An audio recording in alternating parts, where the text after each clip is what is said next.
My, oh me, oh my, oh my. What did we watch last night? Eric Messersmith. This is everybody settle down. That is the aforementioned great Eric Messersmith. I am Charlie Marlow. Woo!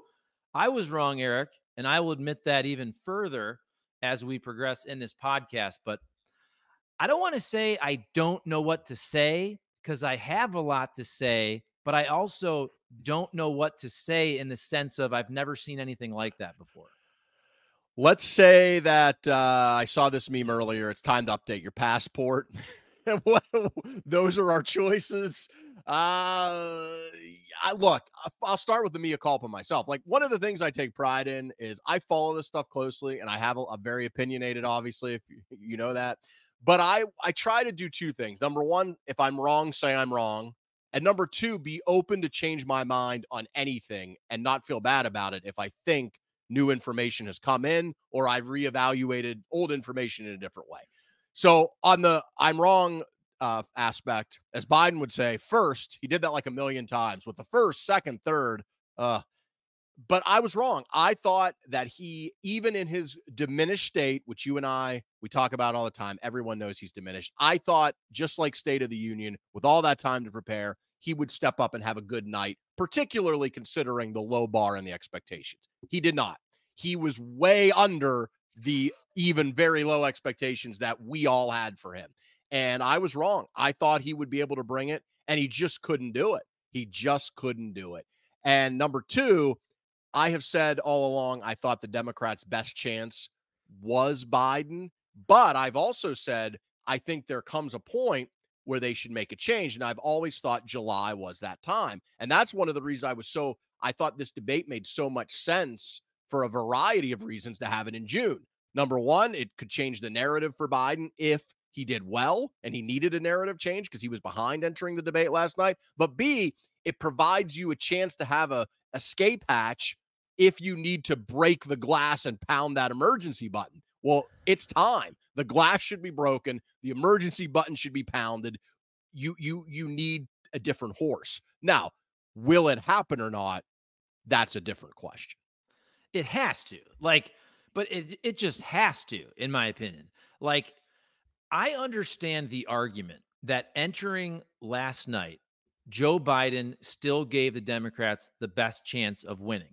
I'm not saying I necessarily agree with that, but that is a fair argument to make. And I think if you're being fair and reasonable, you now say that is not true at all. Eric, I don't know how you feel about this. I don't think there's any chance on earth that Joe Biden, after last night, can beat Donald Trump. And not only that, it's going to hurt every Democrat down ballot. You and I always bring up the election betting odds. Biden's fell about 15 percentage points in one night. Now Gavin Newsom's betting odds are essentially half of Joe Biden's. And all of we'll call them the bench players for the Dems, which is Newsom, Harris, Obama. Now, you and I like Gretchen Whitmer more, but I'm saying for the betting odds I'm looking at right now, I think they have to switch him out. I think last night was so bad, and it was so bad right out of the gate, right? First impressions matter. I think if Biden would have been okay to start, and then he had the malfunction where he had to almost reboot, but that happened so early, Eric, that for me, I didn't pay attention to anything else. Honestly, it was so bad. I don't even remember what was said by Trump and Biden, except for the golf. I'll get into the golf part and also the alley cat I loved. Yes. What I'm trying to say is that Biden was so bad early that I immediately went to Twitter to just kind of join in the memification, right? And enjoy the humor. I mean, it was cringeworthy. This is a true story. My wife was watching. She put a blanket over her head, kind of fell on the ground underneath the table and she's not even a Biden fan. It was so cringeworthy that first moment when he almost froze up. He got out of it, but it was still horrible. It was so cringeworthy, Eric. It was almost right from the start. And the beginning of the debate matters more, particularly when everyone's watching to see, can this guy do it? And he came out, and I knew right away, even before he froze up, you could tell by his voice. Now, they said he had a cold, and maybe he did, but the weak voice, the raspy voice, really right off the bat. And then what sealed it were the kind of few times where he did, the couple times early where he locked up the weird answer about beating Medicare or something when it wasn't really clear what he was talking about. And Trump had, I think Trump's best line of the whole debate came early, which was good for Trump, when he said, I don't know what he said at the end of that sentence, and I don't think he knows. And at that point, those first 10 or 15 minutes, it was pretty much sealed. It's not even really worth getting into. Look, I think there were interesting and important things that happened then over the next hour and 20 minutes. But they were overshadowed and their importance significantly diminished by what happened in the first 10 minutes. Biden actually was better, not good, but much better later in the debate. He had some decent answers on policy. Trump had almost no answers on policy. He basically evaded every question. He lied constantly. I mean, the fact check on CNN last night for both of them, Biden, but much more for Trump. The Trump one alone took like 5 minutes. I mean, it was just, but that is who Trump is. And the point isn't necessarily what Trump did or didn't do. It's what Biden couldn't do. He couldn't in real time fact check him, which is what you needed to do. You have to make the argument forcefully. And I don't think there's any way after last night you can think that Joe Biden gives you the best chance to make the forceful argument for the next 4 months. I've said all along, when you have an incumbent president who has a good record, and I think Biden by and large does, particularly given our polarized times, when this isn't the 1930s where FDR can come in with huge majorities and pass sweeping legislation. Like, that's not the world we live in. We live in a world where you have a limited range of what you can actually accomplish, particularly legislatively.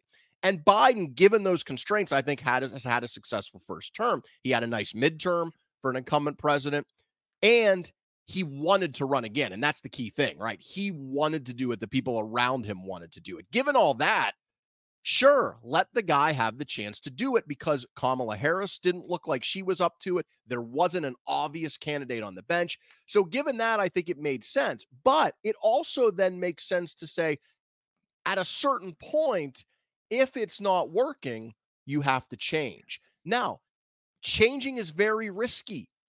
It may not work. None of these people we've talked about have ever been tested on a national stage. Even Kamala Harris has never been tested as the lead candidate, let alone Gretchen Whitmer or Josh Shapiro or Michelle Obama or Gavin Newsom, given his baggage with California. Like, it is not easy to think, oh, this person will just come in and be a star. Maybe, maybe not. And so what I would say is, it's a big risk to change, but there comes a point where the risk of staying at the status quo is more. And I think after last night, we have unequivocally and clearly hit that point where the risk of running Biden is much worse than the risk of changing. Here's what I will say about some of the candidates you mentioned, though. And I do think you and I are in agreement that we think Gretchen Whitmer would be the best presidential candidate to win. And I think, I think she was my congressperson when I was living in Lansing, honestly, about 20 years ago. And I'm sure she's done gubernatorial debates, but I think what you said is true. I don't know that Gretchen Whitmer would, on a national stage, in a debate, go toe-to-toe versus Trump, even though I think she's more electable. However, you mentioned Gavin Newsom. Does he have a ton of baggage? 1,000,000%. But that dude was born to be a politician. And I do. I'm not saying he's the best guy to run the country. He's the best guy that the Dems have to run for president.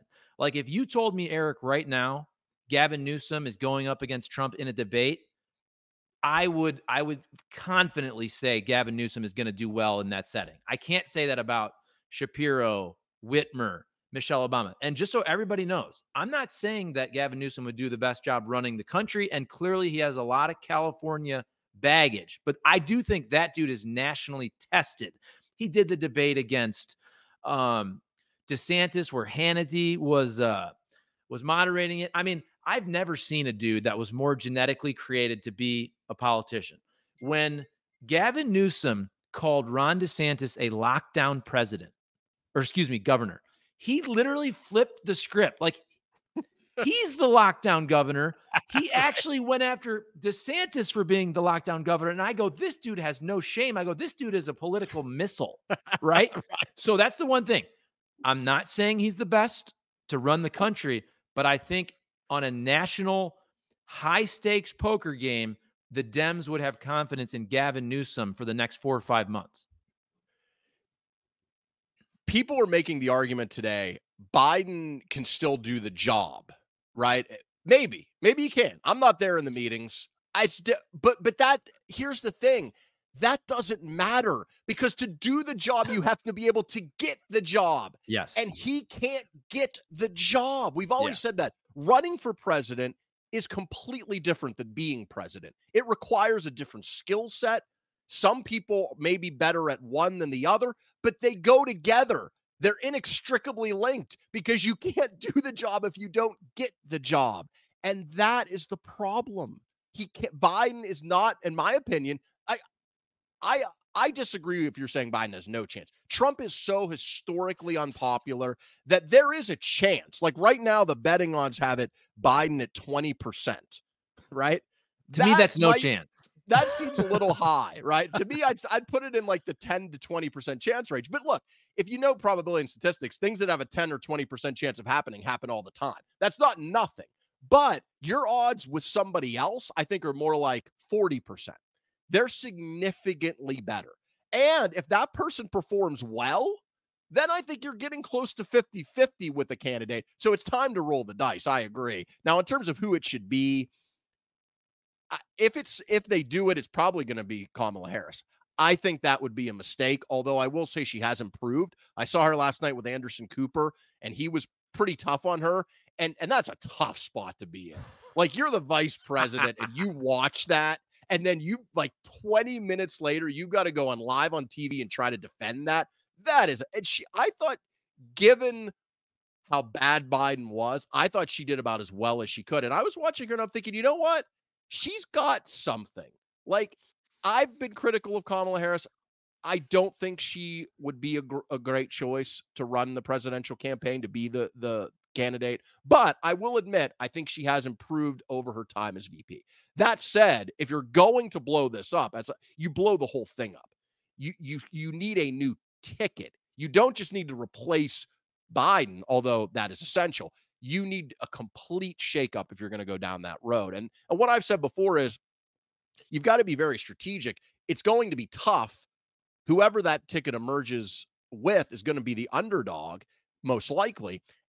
But it's winnable because Trump is so flawed, which is, again, why even after last night, I don't give Biden zero chance. I give him like a 10% chance or a 20% chance. But that is why you have to focus on winning. The best chance to win for Democrats is to keep the blue wall states, Michigan, Wisconsin, Pennsylvania. Gretchen Whitmer is the sitting governor of Michigan, reelected. Josh Shapiro is the governor of Pennsylvania. And I think he's a star in the party, a future star. He is just, he won Pennsylvania overwhelmingly in 2022, which is a purple state. He's very moderate in the way he talks. He just looks like a guy who knows what he's doing, isn't bombastic. And that's what the Democrats need to counter Trump. They need normal people who seem fine, who are young and energetic, and who come from the right states. Because if you're going to do it, be smart about it. Put the people in who are most likely to give you the win in the states you have to win. Democrats aren't winning this election if they don't win Pennsylvania and Michigan. It's almost impossible to imagine a map where Democrats lose Pennsylvania and Michigan but win the election. And if you're going, so you need those states. And Whitmer and Shapiro, in any order, they're both better, way better than what you have now. It doesn't really matter to me who would be on the top of that ticket, but that needs to be your ticket because that gives you the best chance to win. But I do agree with you with Newsom in terms of his political skills. Mm-hmm. He is a skilled politician. And in that regard, I think if you said to me, who is the most skilled, presentable politician on the Democratic side right now, I would probably say Newsom.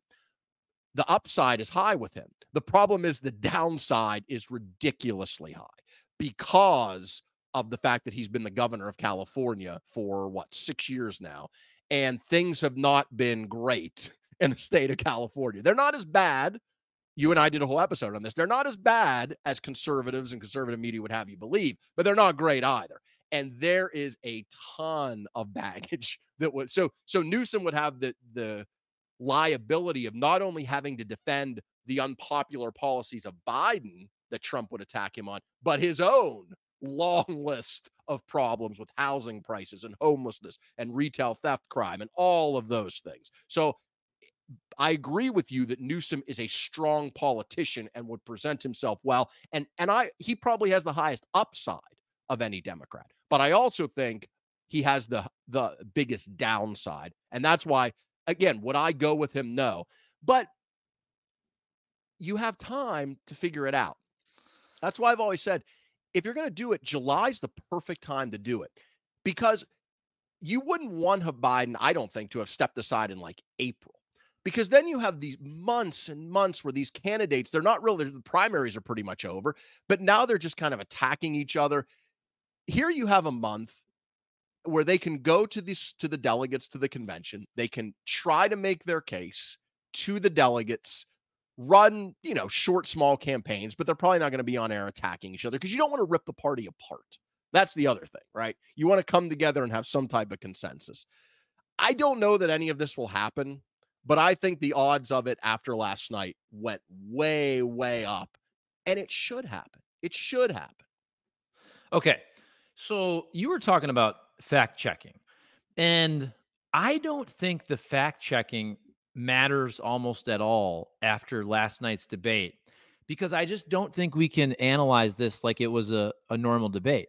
And, of course, Trump lied, and I'm sure Biden lied, and politicians always lie or misrepresent during a debate setting, or they choose their own stats that make them look better. So from that standpoint, I don't think anything was that different than normal.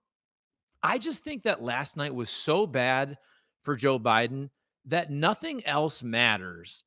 What Trump said, what Biden said, did one guy lie more than the other? I don't even know. I did watch the fact checking part, but what I'm saying was this debate was about one thing. Only one thing mattered for this debate. It was a fitness test, a physical and mental fitness test. We all said this. Look, we all said, hey, or most people, and this is where I was wrong, Joe Biden usually steps up for the big moments. And for all people on the right who are like, "Oh, you're shocked by this?" Those same people said that Joe Biden was going to fall on his face during the State of the Union in 2023 when he didn't. They said he was going to fall on his face for the State of the Union this year and he didn't. This was different though. This was horrible. Yes, he's fallen off his bike.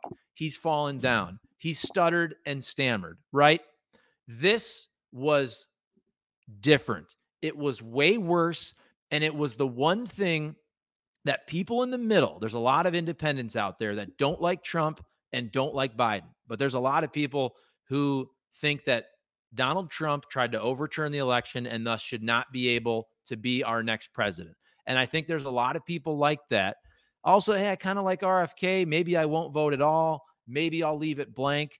But Joe Biden had to prove to them that he was fit to be the president of the United States. 90 minutes, no teleprompter, toe-to-toe with Donald Trump.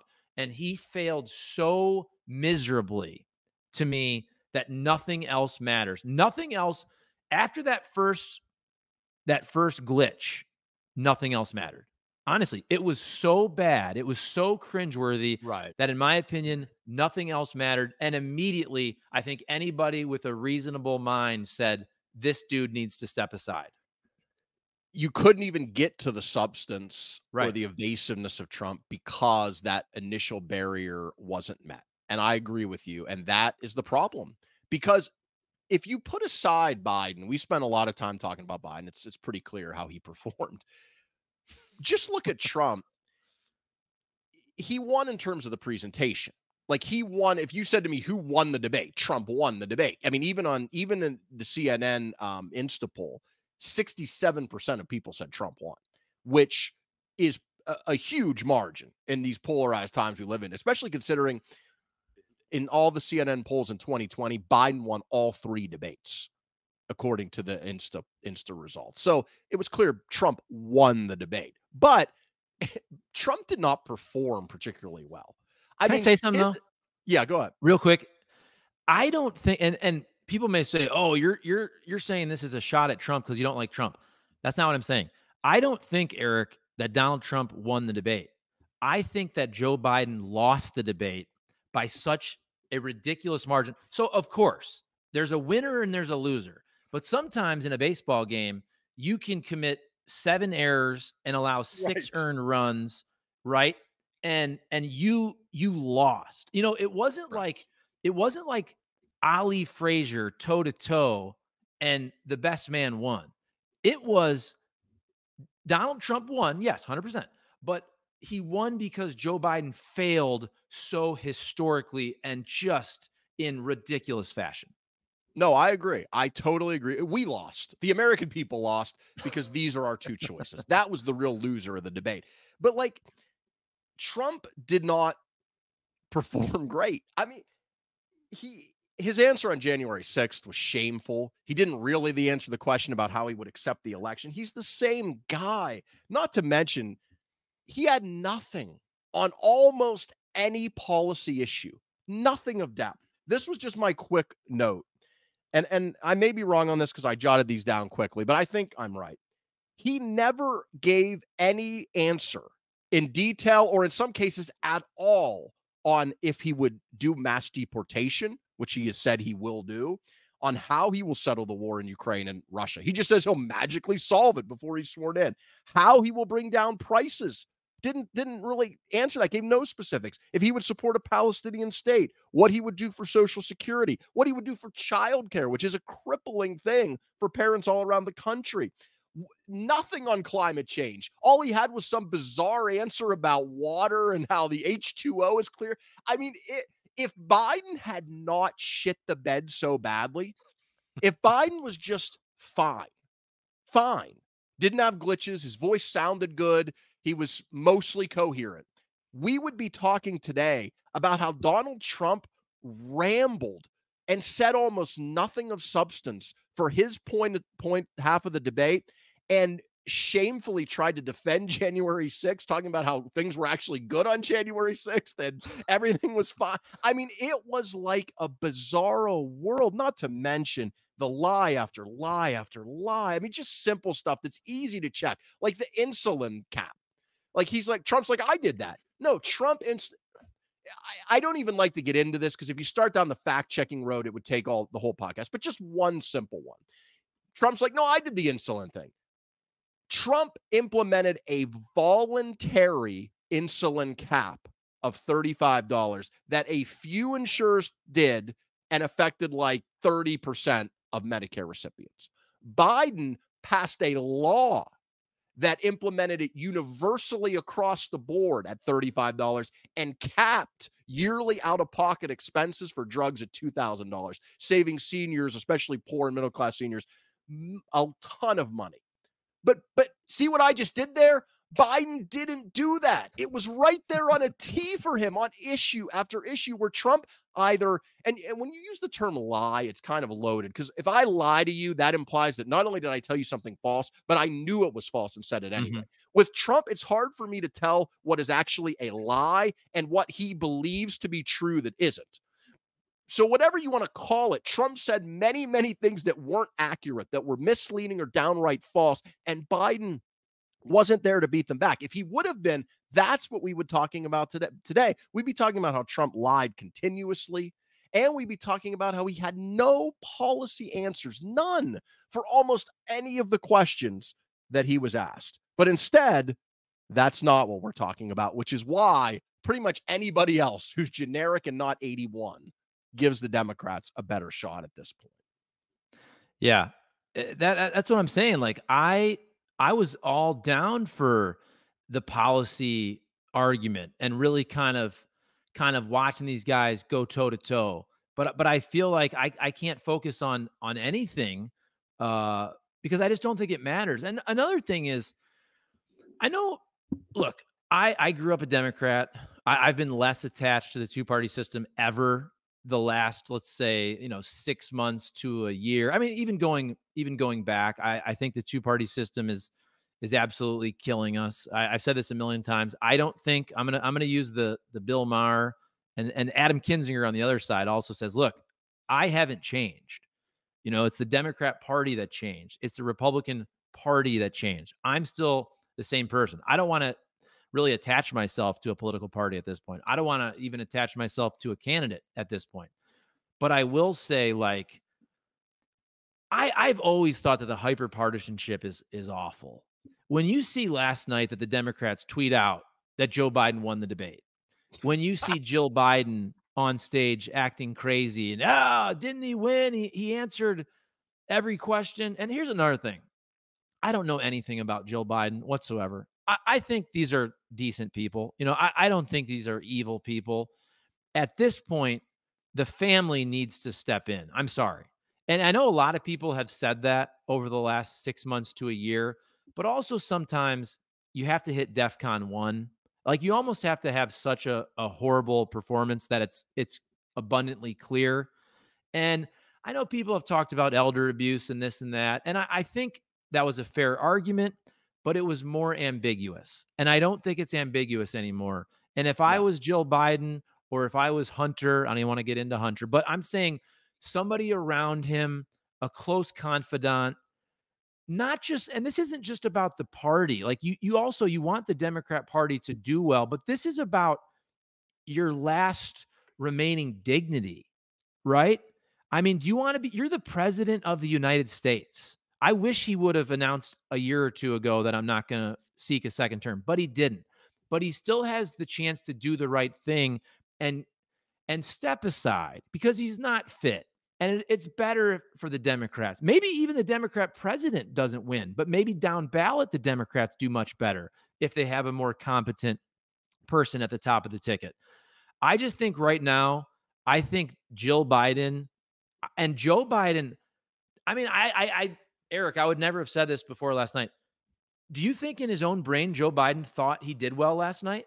Like, I think I'm a pretty reasonable person. Like, I don't know where his mind is. And I think at this point, Jill Biden and the family need to step in. Like, I do think now this man is losing his dignity. He lost last night was irreparable. It Yes. was irreparable. People There's will no never there's forget no it. coming back. No, there's no coming back. There's nothing that he could do, in my opinion, that will come back from that performance. That's how bad it was. You're right about the family, but to me, look, the family has a different kind of attachment, obviously, that others don't. And so that's you get into those kind of things, and that is in the personal realm. But who really needs to do it are the people not related to Biden, but that support him. Mhm. And I'm talking particularly about elected Democrats. And what they need to do, if you don't want to do it today, that's fine. And I've seen Democrats have come out. We talked about Gavin Newsom. One of the reasons I like Gavin Newsom is because, say what you will about his policies, the man knows how. Like, I was watching Newsom last night. I talked about Harris spinning this, and I'm like, you know what?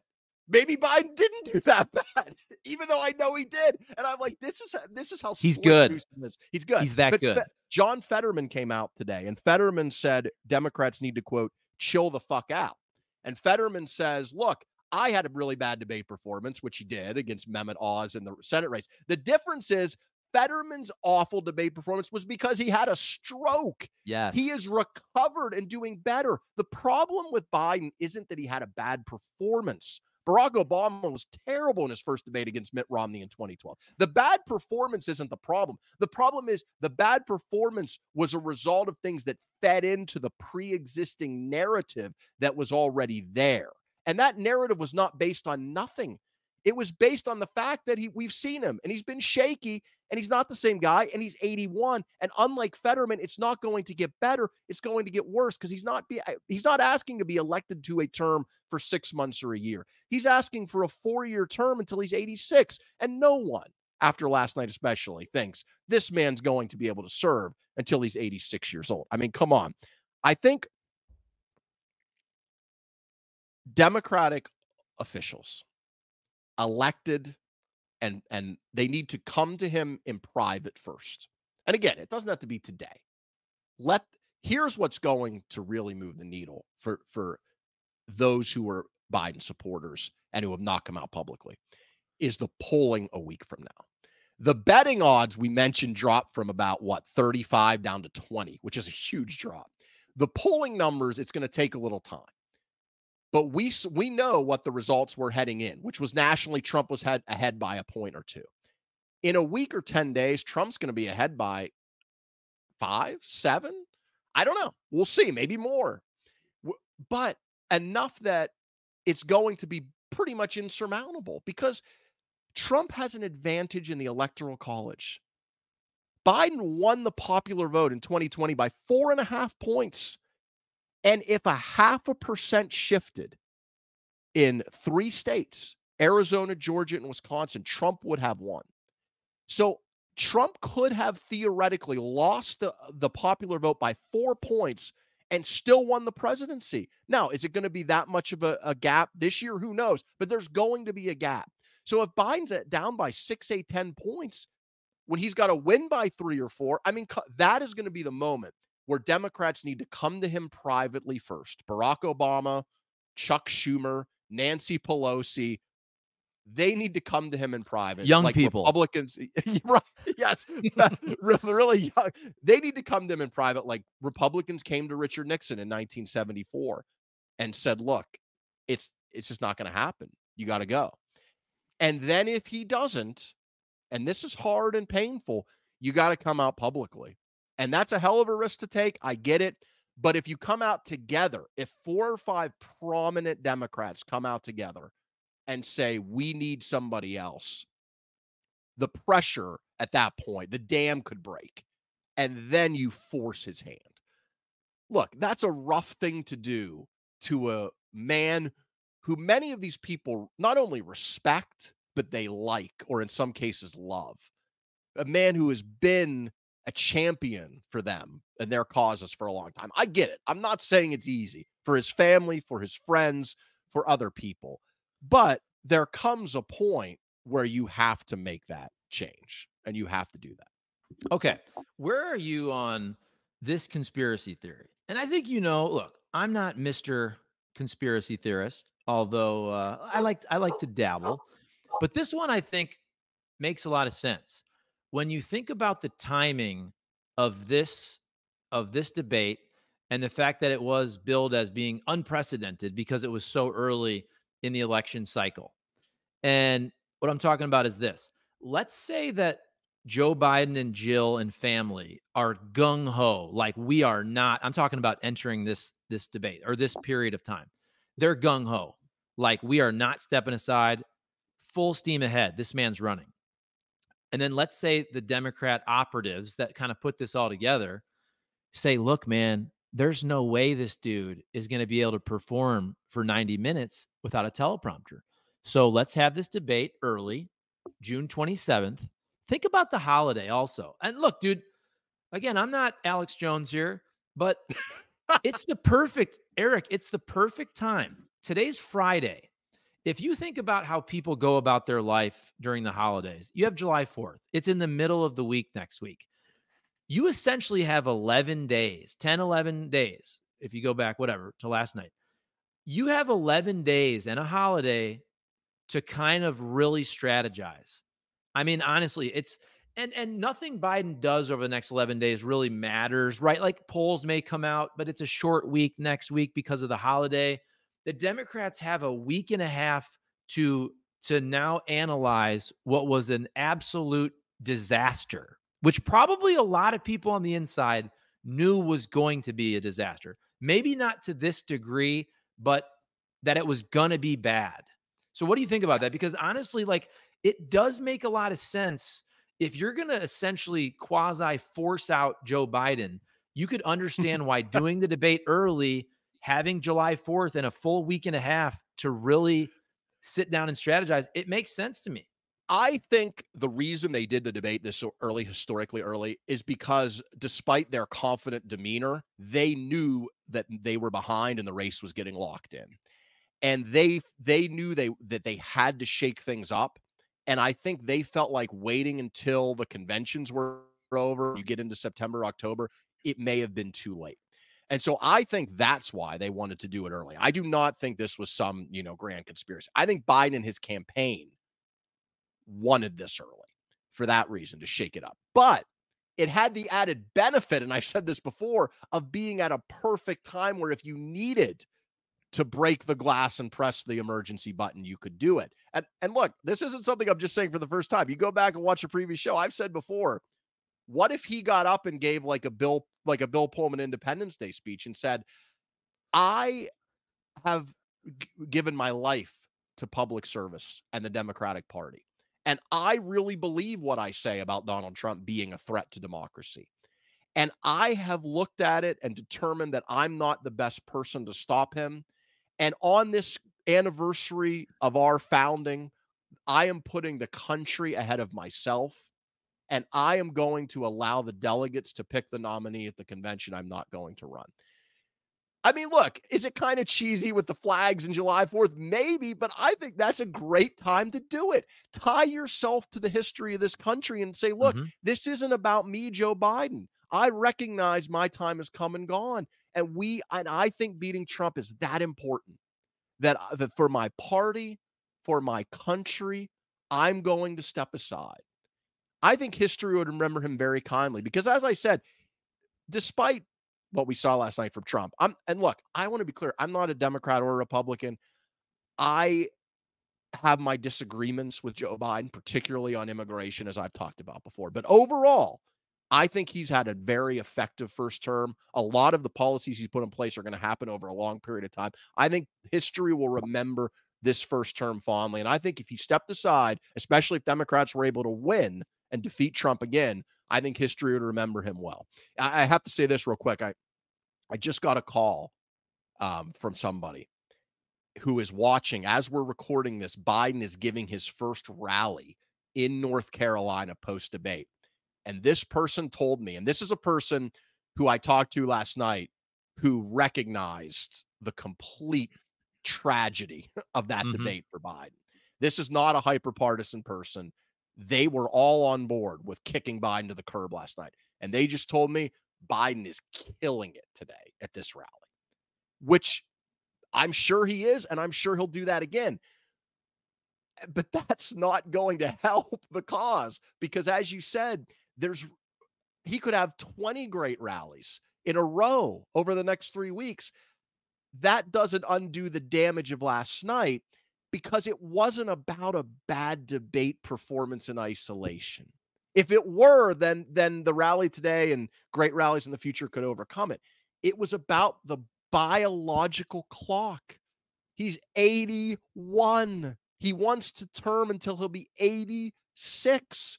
I have no doubt he will have good days. I've said before, I think Joe Biden, if you're asking me my honest opinion, like just gun to my head, do I think he still at this moment can handle the responsibilities of being president? I do. I think he can handle those responsibilities today. But he can't handle the responsibility of running for president.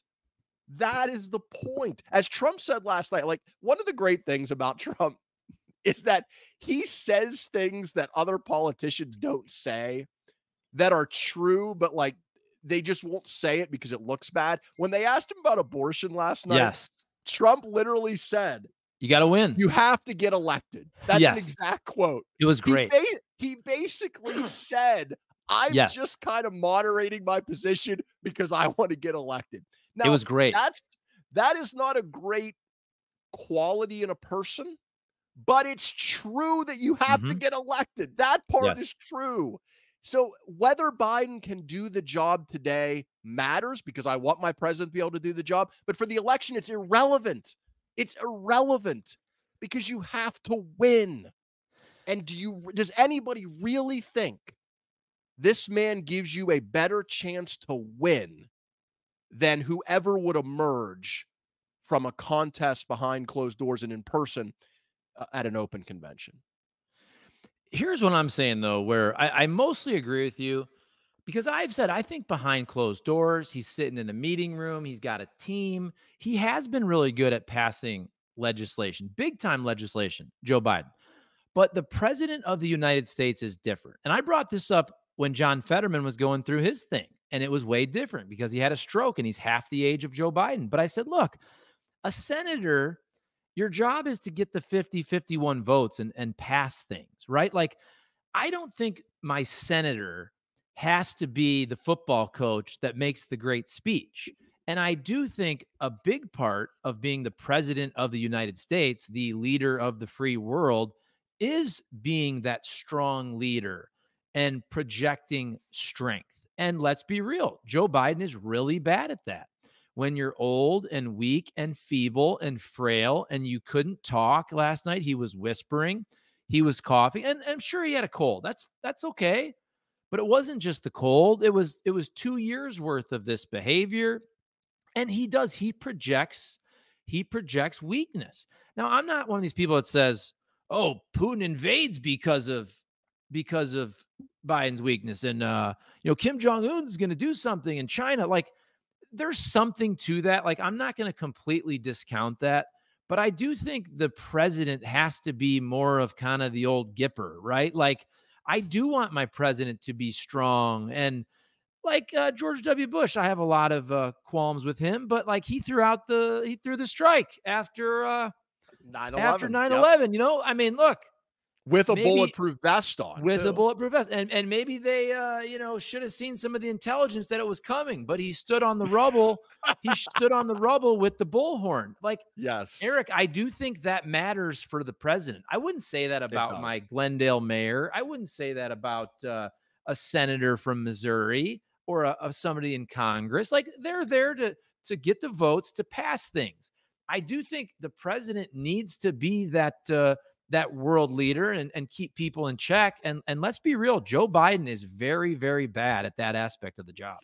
He is. And look, I think Joe Biden has made a lot of good decisions overall. I mean, look, one of the things that Trump talks about, Biden, we have not had a war.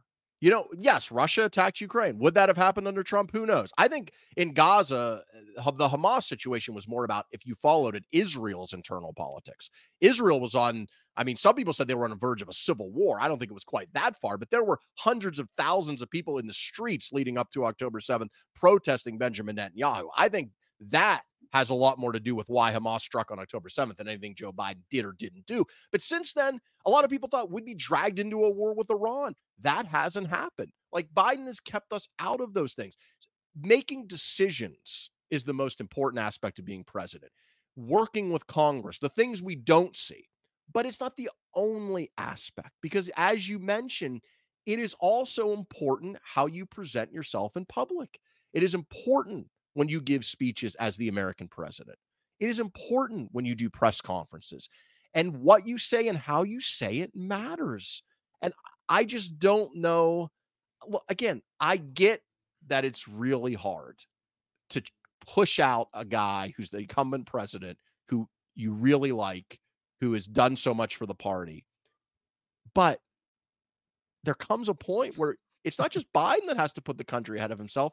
Don't these other elected Democrats and other prominent figures within the party, because in private they're saying these things. Yes. Don't they have a responsibility at some point? Again, I wouldn't do that right away. I would go to him privately first. That is the way you should handle it. You privately go to the White House, you make a phone call, and if that doesn't work, only then do you go public. But I think the polling will tell us a lot. I really do. Like, because it'll take a week or two, but all these outlets are going to do polling in this next, week and a half. When that all comes out, maybe I'll be surprised.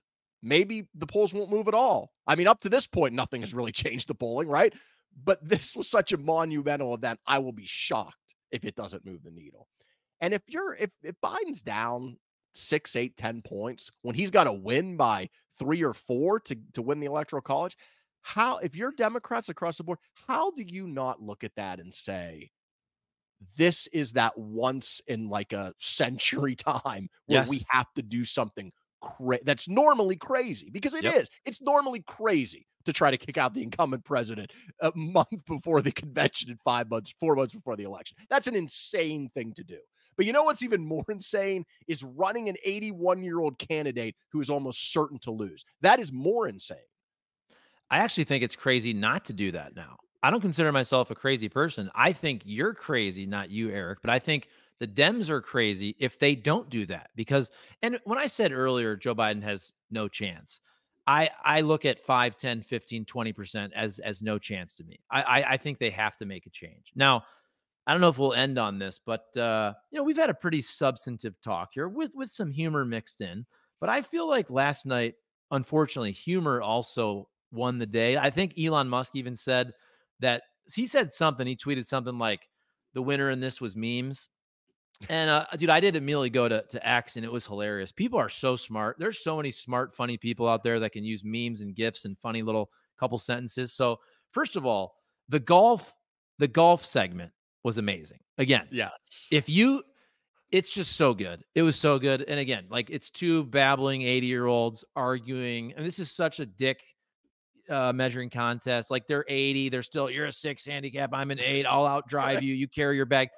Again, if you can appreciate comedy even amongst a tragedy of a debate, that was amazing. And then the other stuff, and I joked about this. Joe Biden, he's just not good with his lines. Maybe he was back in the day, the malarkey. But Eric, when he had the alley cat line, he said, "You're as immoral as an alley cat." Yes. And Yes. then there's this guy that I think I used to follow him, and I guess I unfollowed him by accident, but he's a comedy writer. He had a tweet that was so funny to me. This is where like these people are so funny on social media. This guy, Josh Gondelman, people should follow him. He tweets out, he says, "You have the morals of an alley cat is like something you sing about the Grinch." And then if you say it in your head, "He has the morals of an alley cat." Like it's so true. Like Eric, I freaking died laughing when I read that. I don't know if people can see it there. But like That's it's so true. hilarious. "He has the morals of an alley cat." Like it's such a terrible line. And the Biden administration, I think either the Dems or his Twitter account, Biden tweeted that out like it was a good line.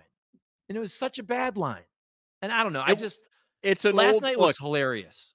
It was hilarious. That's an old school term. I mean, I've heard that before, but that's something that, was used a while ago. We know No, what I he was know, trying to say, but there would have but been it's a still better way. bad.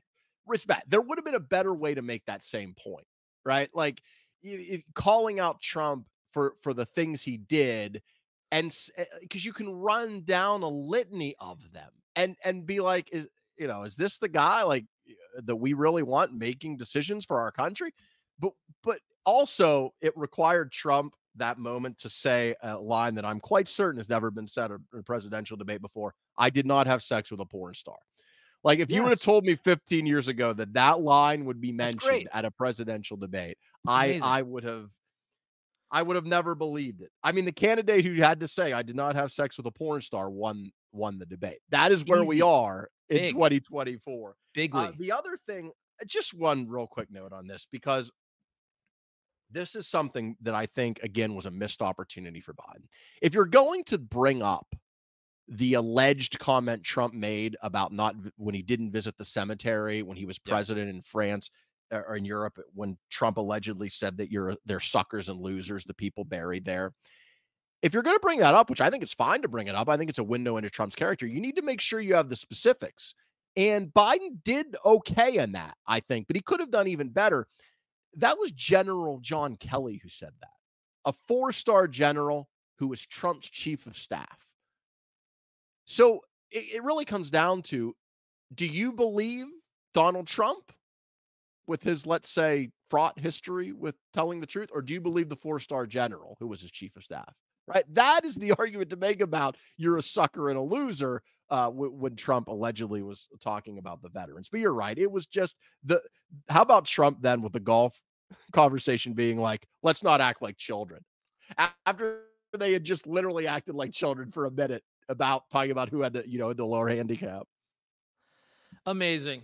All right, I think we're good. I'll let you empty your notebook. We're gonna go an hour, but we're about 50 minutes, and I feel like I don't know. I feel like we've exhausted the debate, and maybe that's because it was so bad that I really couldn't pay attention like I wanted to because I just felt like it was over. I felt like Biden was done and his campaign was done at that very moment, and to me nothing else really mattered. But anything else in your notebook? Well, it was just such a failure of our system that our system, which is in general a really good system and has served us pretty well for 2.5 centuries, but it's produced these two guys as our nominees. And there wasn't much at all about the issues affecting Americans. There wasn't much at all in the way of detail between the two men. With Trump, almost none, but not much with Biden either, in terms of what are you going to do to actually address the problems of our country. Like childcare costs are out of control. Uh, we are having, look what's happening in the Northeast and Midwest with these record heat waves year after year after year. Every month that we have sets the record for the hottest, that month being the hottest one in recorded history over the last few years. That's not a coincidence. Like our climate change, the repercussions are here now. What are your plans in the future? What are you really going to do about immigration and tariffs? Like there are so many issues that we are facing as America. And we're in actually a pretty decent position to confront them compared to many of our peer countries. We have a lot of strengths and a lot of ability to deal with these problems. But we had almost no substantive discussion about that last night, even though the moderators tried. I thought Jake Tapper and Dana Bash did a pretty good job of asking the relevant questions and even trying to get follow-ups. And they just couldn't get it out of these two men. Our system has failed us. 80-year-olds should not be able to be president. I'll say this. Look, obviously Biden's age is the bigger issue, but Donald Trump wants a term until he's 82. Are we convinced that this man is going to be mentally sound at 82? I'm not convinced anybody will be, because the aging curve really hits hard once you get to about 80. And 80-year-olds shouldn't be president. Our primary system needs to be reformed. We need to, there's just so many things that have led us to this moment beyond Joe Biden's decision to run, which is the most important thing, but it's not the only thing that got us to where we are, in this moment. A couple of other things. I don't even know how much other events even matter after last night, but the Supreme Court is expected to roll on Monday. That's going to be the last day of their session on whether or not Trump has absolute immunity from his actions as president, specifically with regard to the January 6th case, which was ready to go to trial a few Mhm. months ago. Trump had lost the appeal at the appellate court. That case would have gone to trial. It might be a trial now. It might have already been over. But the Supreme Court took up the case, which I have no problem with. I think it's a legitimate issue. Let's look at what immunity does a president have from criminal prosecution?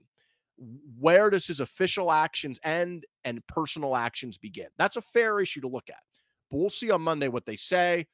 But I hope when they make a ruling, they should make that ruling. And if they say that there is a limit to what a president does, which I think is obviously true. I don't think a president has absolute immunity. It's insane. They should then say, okay, we do not believe Trump has immunity, or we do. And if you do not believe that he does, let that case be tried. Because I think, again, independent of what happened last night at the debate, I think the American people deserve to have that trial and see that Mhm. result before we decide on the presidential election. And sadly, I think what most likely will happen Monday is the Supreme Court will rule that a president does not have absolute immunity, but they will then send it back to the lower court to determine if Trump's actions violated that, rather than doing what they could do, which is look at it themselves and make that decision. So I think they will I think they will be cowards, and they will kick this down to the lower courts, and Trump will essentially get off the hook of having to have this case or any other case tried before the election. And you know what? I thought a couple months ago, I thought maybe that issue is what maybe would propel Biden to winning. I even think if Donald Trump was found guilty of that, I don't even know if that matters anymore. That's how bad Biden was last night. I don't even know if any of this matters. People are still like, you know what? Trump probably did do at least half this stuff, but Biden is he's the walking dead. I look, What I'm not saying I agree with that, but I understand it. what are your odds? Obviously, you and I both think there should be a change, but what are your odds that it will happen? That It the has Democrats to. It has to. I mean, God, it has to. It's got to be above. It's got to be above. To me, it would be 99%. right. Honestly, But what do you think it's 99%? I'll say 55% switch out at this point, which is 55. too Yeah. low. Which is too I low. think that's fair. I think that's fair. I think it's not what it should be. And again, Right. that comes down to, but yes, Biden himself, he should make the call on his own. But if he doesn't, man, these Democrats have to step up. Like Yeah. if you really believe it, that Trump is this threat, and this is a very unique election and situation because of what happened in 2020 after the election leading into January 6th. If you really believe that a person who, engages that in that kind of conduct shouldn't be president, isn't it like your responsibility to do everything you can to within the bounds of the law to stop him? Like at a fundamental level, Yes. isn't I mean, like other stuff, policy, I get it, but that to me is your most sacred obligation, right? And so take it seriously. Yeah. And look, I grew up a Democrat, been a Democrat my whole life. Again, I don't really like attaching myself to any party. Next time around, I'll probably register independent, but still at my core, I'm more of a Democrat than a Republican. But I want the next polls to come out and I want Joe Biden to be down 10 points. I really do, because Yeah. I want it to be obvious that he has to be switched out. And anybody who's saying, oh, you know what? I have a lot of people that a year and a half ago, I have a lot of Republican conservative friends that said they wanted Donald Trump to be indicted and go away so that a DeSantis could win. So the same people now trumpeting Trump, I'm telling you, they told me to my face, sometimes on the radio, sometimes off, they wanted Trump to be indicted and go away because they thought he was toxic. They thought there was no chance for Trump to win. They wanted DeSantis. And so hey, that happens on both sides. Like I said, I'm not saying Biden's a terrible person, but there's no way, in my opinion, he gives the Democrats the best chance of winning. Yeah, look, I think, and again, I have some disagreements with him, but I think Biden has done a good job in general in this term, and I think he is a good and decent man at his core. I really do. And I think he needs to do some soul searching because I get, look, he is incredibly obviously ambitious and incredibly driven and sees himself as kind of this figure who gets knocked down and comes back, and I understand that. This lunch bucket Joe, middle class Joe, came from Scranton. Like it's And an incredible, Delaware. and look, it's an incredible story. This guy who Yeah. grew up in a middle class, like again, putting aside how you feel about the man, as an American story, middle Yeah. class guy from Scranton, was the second, what did he say? The second youngest senator. In fact, he was elected to the Senate before he was even 30 years old. He had to Yeah. wait to be sworn in because constitutionally you can't serve in the Senate until you're 30. So he had to wait to be sworn in. And then, like a year into his Senate term, his wife and one of his children die in a car crash that his other two sons, Bo and Hunter, I think were both born at that time. They survive. And then he's essentially raising them as a single dad. I mean, and then he becomes like, it's a great American story. I It think is. he's a good and decent man. I think he cares about people. I think he loves his son is a shit show. We know that, but I think he actually came off pretty well in how he has handled the Hunter Biden thing. Like you see, he's tried to help him. He loves his son. So this is not me saying I hate Joe Biden, but there comes a point where the country is just more important. Yes, for sure. Let's end on that. Everybody settle down, debate, recap. We'll be back next week. We'll do a show here before the 4th of July. Maybe we'll have some big news, maybe not. But I don't think it'll be anything like what we saw last night, Eric. That was quite interesting. So hopefully you've enjoyed the show. Comment, like, subscribe, share the show on social media, put it in your group text. Let's keep building this thing up. We'll see ya.